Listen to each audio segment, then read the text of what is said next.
Doubt है तो बताओ, पिछले में करें। नेक्स्ट आर्टिकल करते हैं, एक और अच्छा सा आर्टिकल, बहुत प्यारा सा आर्टिकल है, ठीक है। Moment of inertia of a disc. अब डिस्क लेनी है। रिंग और डिस्क में क्या फ़र्क होता है? ये डिस्क है, रिंग हमने कर लिया हुआ है, ये डिस्क है, क्या फ़र्क है दोनों में? इसके अंदर ये फुली फील्ड होता है अंदर से, रिंग जो होती है वो अंदर से खाली होती है, ये भरा हुआ होता है। जैसे सीडी देखी है ना आपने, सीडी डीवीडी, वैसे तो आपके टाइम में आजकल कहाँ ही दिखती है, पेन ड्राइव को आए कोई 10 साल हो गए हैं कम से कम, देखी हुई है पर आपने, ठीक है। आजकल सीडी मिलती नहीं है, पहले हमारे टाइम में सीडी और डीवीडी हुआ करती थी। सीडी होती थी पहले तो, सीडी से पहले तो और फ्लॉपी और अलग ही होती थी, वो तो चलो ठीक है। सीडी आई, सीडी में हम 700 MB के करीब डाटा रख सकते थे। उसके बाद नहीं, उसके बाद वो 700 MB से जी नहीं भरा, तो तरक्की तो करते हैं ना, एडवांसमेंट्स तो आती हैं टेक्नोलॉजी में, तो फिर एक डीवीडी बन गई, उसमें 4 GB तक डाटा आता था। उसके बाद पेन ड्राइव्स आ गई। इन दोनों में प्रॉब्लम क्या थी? इन दोनों में मेजर प्रॉब्लम ये थी कि एक बार जो लिखा गया वो लिखा गया, आप ऐसे नहीं कर सकते कि उसे डिलीट मार के नया लिख लो, ठीक है। तो ये इरेजेबल नहीं होती थी पहले। उसके बाद टेक्नोलॉजी में एडवांसमेंट्स हुई तो पेन ड्राइव भी आ गई।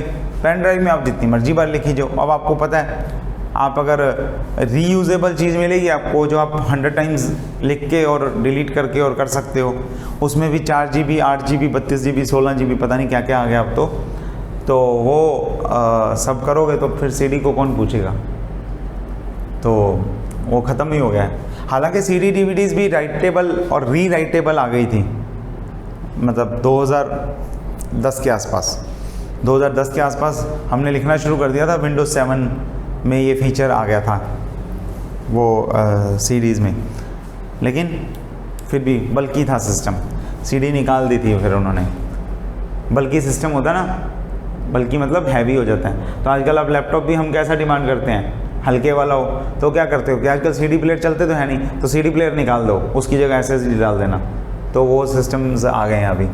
खैर, हमें तो उस मतलब कंप्यूटेशनल टेक्नोलॉजी में एडवांसमेंट से कुछ नहीं लेना देना, हमें तो सिर्फ ये समझना है डिस्क में मोमेंट ऑफ इनर्शिया कैसे निकालते हैं। मतलब अगर डिस्क को घुमाना है तो रिंग से आसान है कि मुश्किल है? बताओ क्या लगता है, किसी रिंग को घुमाना आसान है या किसी डिस्क को घुमाना आसान है? डिस्क को, हाँ। और जिसको घुमाना आसान होगा उसका मोमेंट ऑफ इनर्शिया कम होगा या ज़्यादा होगा? कम होगा। जिसको मोमेंट ऑफ इनर्शिया कम उसको घुमाना आसान, जिसका मोमेंट ऑफ इनर्शिया ज़्यादा उसको घुमाना मुश्किल। तो डिस्क का, रिंग का आंसर कितना आया था? mr²। तो डिस्क का हमें लगता है कि mr² से कम आएगा, ठीक है। अगर कम आया तो मतलब हमें ठीक लग रहा है, नहीं तो फिर लग ही रहा है बस ठीक नहीं है, ठीक है। तो चेक करते हैं। डिस्क ले लिए हमने, ठीक, ले ली, कोई बात नहीं। उसका सेंटर हो गया O, उसकी रेडियस हो गई R, और उसका पूरा एरिया कितना हुआ?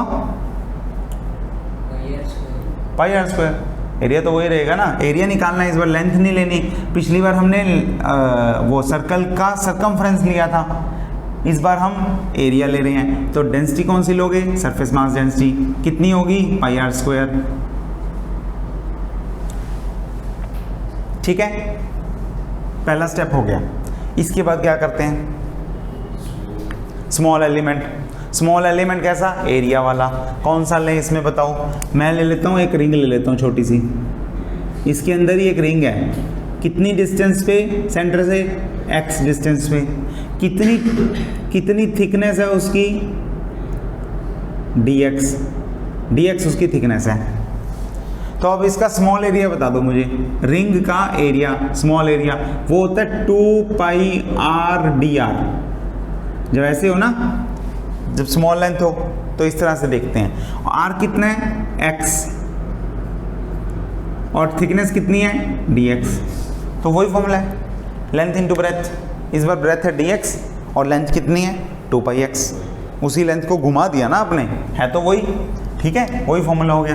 तो स्मॉल मास निकाल लो, स्मॉल मास कितना होगा, m/πr² इंटू 2πx dx। ठीक हो गया।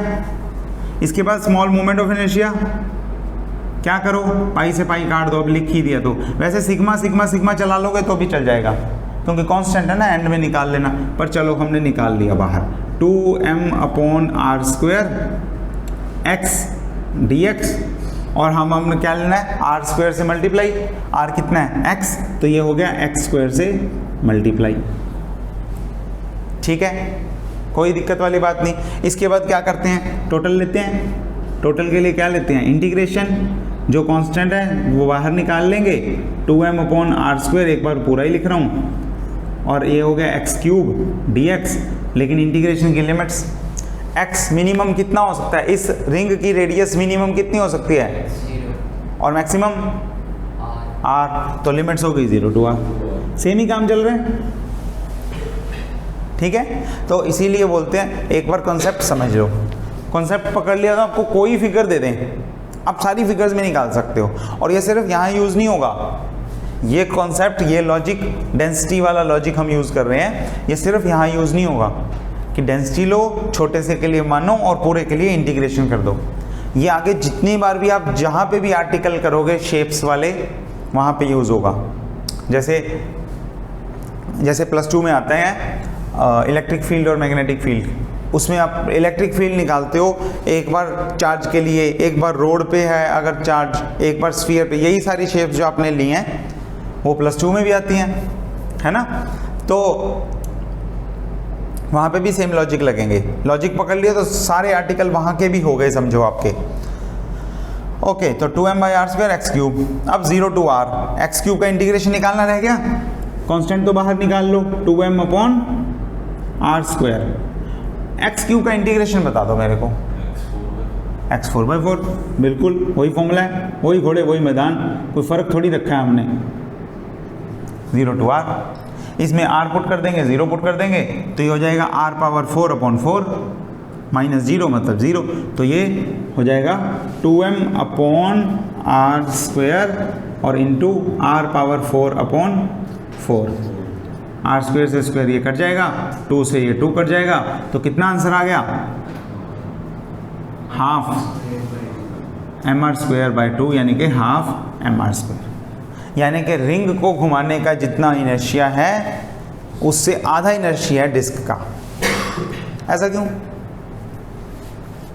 ऐसा क्यों, ऐसे नहीं लगता है वो सारे तरफ है तो ज़्यादा घुमाना मुश्किल होना चाहिए। मास तो हमने लेकिन सेम लिया ना, मास तो हमने आर ही लिया, यही वजह है। जो डिस्ट्रीब्यूटेड है, मास डिस्ट्रीब्यूशन की वजह से डिस्क में क्या है, मास सारे में डिस्ट्रीब्यूटेड है यूनिफॉर्मली, और रिंग में सारा का सारा कॉर्नर्स पे, और जितना ज़्यादा वो दूर होगा उतना ज़्यादा मुश्किल है ना। मतलब मैं इस चीज़ को बोलूँ कि मैं यहाँ से खड़े खड़े घुमाऊँगा, कोई शक्तिमान तो हूँ नहीं। अगर उसके बिल्कुल सेंटर में होऊंगा मैं और सेंटर से उसे पकड़ के सारा मेरे पास जो मेरे पास वाले मॉलिक्यूल्स होंगे उन्हें घुमाना तो आसान रहेगा ना।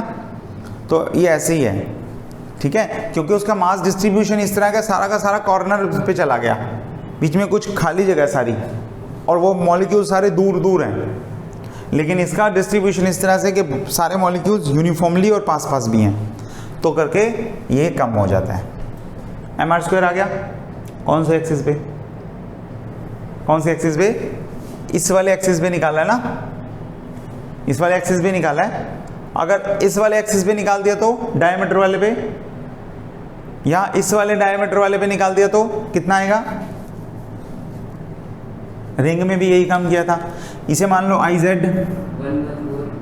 1/4 हो जाएगा, और IZ परपेंडिकुलर एक्सिस थ्योरम से वो होता है IX + IY, और x और y क्या है, प्लेन वाले यानी कि डायमीटर वाले, ये x हो गया ये y हो गया, तो ये हो जाएगा इक्वल, और IX या IY हो जाएगा IZ/2, और वो 1/2 है तो ये 1/4 आ जाएंगे, 1/4 mr²।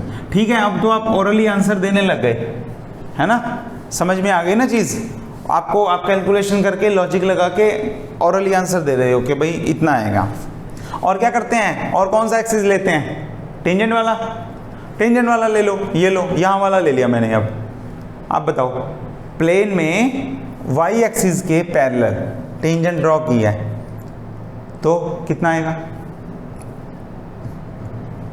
क्या देखोगे, जितना इधर है प्लस जितना डिस्टेंस है उसके हिसाब से।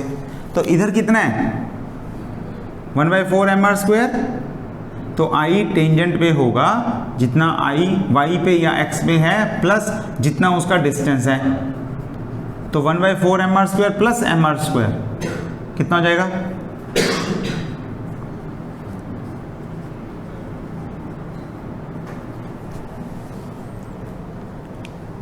चल जाएगा काम। ठीक है, एक आंसर और बता दो, अगर मैं इस प्लेन में इसके टेंजेंट ड्रॉ करूं तो कितना होगा, आप किसके साथ देखेंगे, परपेंडिकुलर वाले के साथ। और परपेंडिकुलर वाले का मैग्नीट्यूड कितना था, परपेंडिकुलर वाले का कितना था 1/2 mr², प्लस कर दोगे mr² तो हो जाएगा 3/2 mr², निकल गया। ठीक है, तो ये सब काम है इसमें। कोई भी शेप दे दें आपको, सेम टेक्निक सेम मेथड, ठीक ऐसे ही निकालना है। कोई डाउट है तो पूछ लो। ओके।